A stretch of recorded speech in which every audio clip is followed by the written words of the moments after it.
श्री राधे, जय श्री कृष्णा। आप सभी का श्री ज्योतिष केंद्र में हार्दिक स्वागत है। आज के प्रश्नोत्तरी में आप सभी का बहुत बहुत स्वागत है और आप सभी से अनुरोध है कि इस वीडियो को पूरा अंत तक जरूर देखें, जिससे कि आज के रहस्यमयी प्रश्नों का सारांश प्राप्त हो सके। तो चलिए दृष्टि डालते हैं आज के कौन कौन से प्रश्न हैं।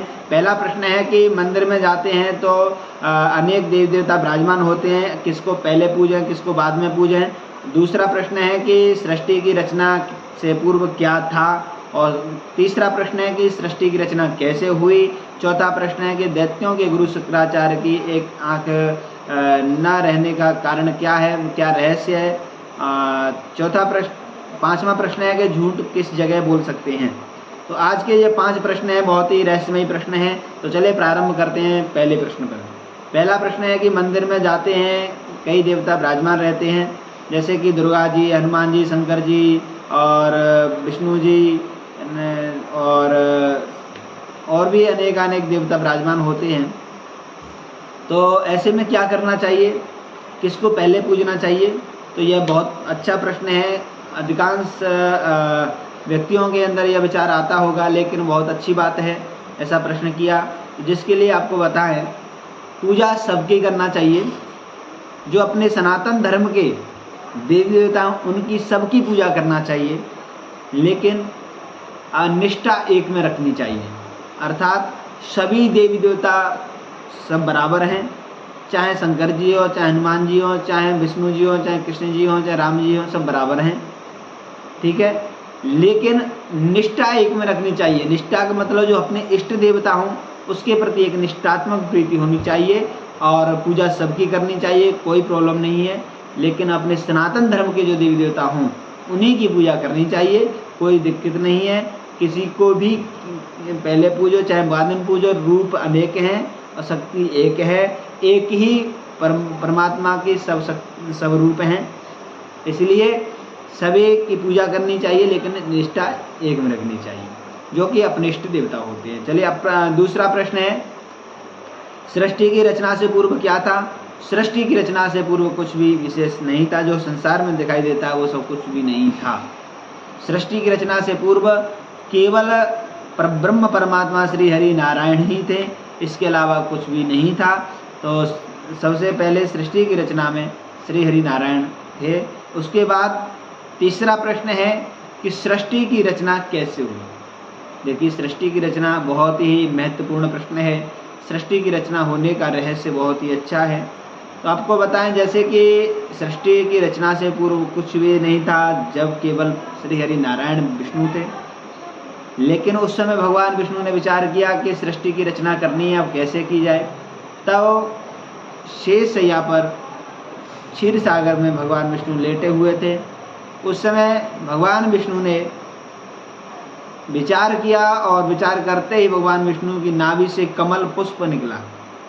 भगवान की नाभि से कमल पुष्प निकला और ऊपर की तरफ बढ़ता चला गया। ऊपर की तरफ गया, और जब ऊपर ज़्यादा ऊपर पहुंच गया तब जाकर के कमल पुष्प खिल गया। कमल पुष्प खिल गया, उसी कमल पुष्प में से ब्रह्मा जी प्रकट हुए, जो कि चतुर्मुख वाले ब्रह्मा जी प्रकट हुए। ब्रह्मा जी प्रकट हुए। ब्रह्मा जी ने विचार किया कि मैं कहाँ से निकला।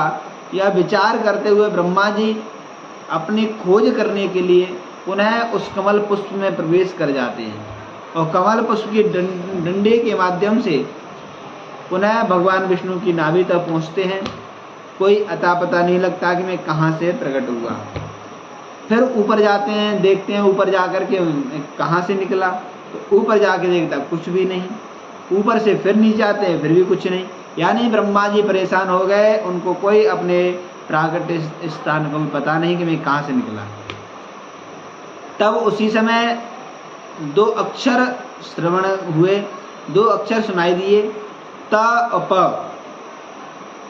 त प सुना तो ब्रह्मा जी ने सोचा कि त प का मतलब तपस्या करना, तप करना। तो यह तप करने के लिए प्रेरित किया जा रहा है, लेकिन मैं कैसे करूं तब। उसी समय भगवान श्री हरि नारायण का ध्यान किया। उसी समय भगवान चतुर्भुज स्वरूप में प्रकट हुए। भगवान ने ब्रह्मा जी से कहा कि मैंने प्रकट किए हैं, अब तुम्हें सृष्टि की रचना में सहयोग करना है, आप सृष्टि की रचना कीजिए। उसी समय चतुश्लोकी भागवत भी भगवान विष्णु ने ब्रह्मा जी को दी थी। तो उसी समय से ब्रह्मा जी ने सृष्टि की रचना की। सृष्टि की रचना करने के लिए ब्रह्मा जी ने अपने ही शरीर से सनक सनंदन सनत कुमार चारों भाइयों को प्रकट किया। सनक सनंदन सनत कुमारों ने कहा कि हम सृष्टि की रचना में सहयोग नहीं कर पाएंगे, हमें तपस्या करना है। उसी समय सनक सनंदन सनत कुमारों को ब्रह्मा जी ने श्राप दिया कि जाओ तुम युवावस्था नहीं होगे।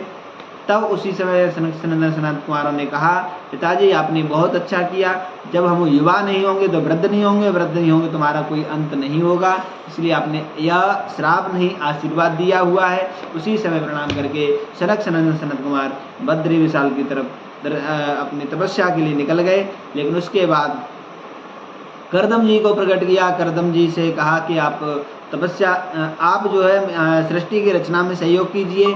तब करदम जी ने कह दिया कि मैं सृष्टि की रचना में सहयोग नहीं कर पाऊंगा, क्योंकि करदम का अर्थ होता है करदम, जो अपनी इंद्रियों का दमन कर ले उसे कहते हैं करदम। तो करदम जी तपस्या के लिए चले। इसके बाद मनु महाराज प्रकट हुए। मनु महाराज को प्रकट करके ब्रह्मा जी ने सृष्टि की रचना में सहयोग करवाया, तब जाकर के सृष्टि की रचना हुई। इसके बाद अब तीसरा प्रश्न है कि दैत्यों के गुरु शुक्राचार्य जी के एक आँख फूटने का रहस्य क्या है। तो आपको बताएं, जब वामन भगवान राजा बलि के दरवाजे पहुँचे थे, वामन भगवान ने राजा बलि से 3 पग भूमि मांगी, तब राजा बलि देने को तैयार हुए, चाहा। उसी समय शुक्राचार्य जी सूक्ष्म रूप से पात्र में बैठ गए थे, जल के पात्र में, जो कि जल ना निकल पाए। वामन भगवान ने अपनी कुशा से, अपने आसन में से कुशा निकाली और कुशा डाली उस पात्र में। शुक्राचार्य जी बैठे हुए थे, तो शुक्राचार्य जी की एक आंख में जाकर कुशा लगी।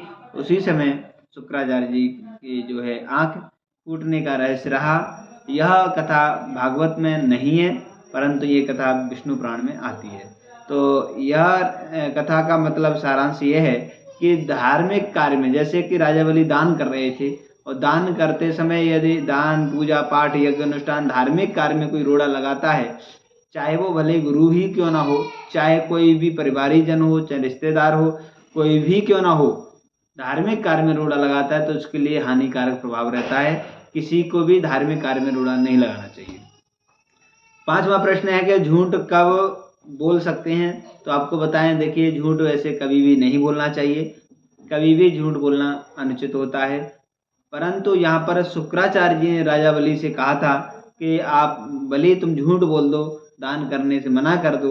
उस समय झूठ बोलने के लिए कुछ जगह ऐसी शुक्राचार्य जी ने बताई कि यहाँ झूठ बोलने से दोष नहीं लगता है। वो क्या है? स्त्री सुनर्म विवाहे च व्यर्थते प्राण संकटे गौ ब्राह्मणार्थे हिंसायाम नानृतम स्याज्जुगुप्सितम। यानी इतनी जगह आप झूठ बोल सकते हैं, 8 जगह झूठ बोल सकते हैं, जो कि स्त्री सुनर्म विवाहे च, यानी नव युवती अपने नव जैसे लड़की हो, उसकी विवाह होने जा रहा हो, और विवाह के समय यदि थोड़ी सी झूठ बोल करके उसके विवाह में कोई सफलता मिल जाए तो उस समय झूठ बोलने में कोई दोष नहीं होता है। और स्त्रियों से मतलब कोई ऐसी बात छिपानी हो जो कि कलेश ना हो और ज़्यादा विघ्न बाधा ना पहुँचे, इसके लिए अगर छिपाना हो तो वहाँ पर भी स्त्रियों से छिपा सकते हैं, क्योंकि स्त्रियों के हृदय में कोई बात रुकती नहीं है। ऐसा जो है कर्ण का श्राप लगा हुआ है। अब तीसरी जगह व्यर्थते प्राण संकटे, यानी किसी के प्राण संकट में हो उस समय झूठ बोल सकते हैं, उस समय दोष नहीं लगता है। और गौ माता की रक्षा के लिए, गौ माता की सुरक्षा के लिए उस समय झूठ बोलने की आवश्यकता पड़े तो झूठ बोल सकते हैं। ब्राह्मण यानी ब्रह्म हत्या बचने की आवश्यकता हो, यानी ब्राह्मण का अपमान होने से बच जाए, ब्राह्मण की हत्या होने से बच जाए, तो ऐसी जगह झूठ बोलने में कोई दोष नहीं लगता है। और हिंसायाम, किसी की भी हिंसा हो, किसी भी जीव की हिंसा हो रही हो, वहाँ झूठ बोलने की जरूरत पड़ जाए तो झूठ बोल देना चाहिए। और नानृतम गुप्त यानी गोपनीय बात, ऐसी गोपनीय बात, रहस्यमय कोई ऐसी बात है जो कि किसी के हृदय पर वेदना पहुंच रही हो, ऐसी गोपनीय बात नहीं प्रकट करना चाहिए। इस प्रकार 8 जगह झूठ बोलने के लिए शुक्राचार्य जी ने राजा बलि से कहे थे। ठीक है, अब हमें यह निर्णय लेने की आवश्यकता है कि कहीं पर किसी के लिए घात ना पहुंचे, किसी के हृदय में वेदना ना पहुंचे, किसी जीव की हत्या ना हो, उस जगह बोलने में कोई दोष नहीं है। और यह आज के 5 प्रश्न रहे, बहुत ही सुंदर प्रश्न रहे। चलिए, आज के प्रश्नकर्ताओं के लिए बहुत बहुत धन्यवाद करते हैं। आज के लिए इतना ही। सभी को जय जय श्री राधे, जय श्री कृष्ण।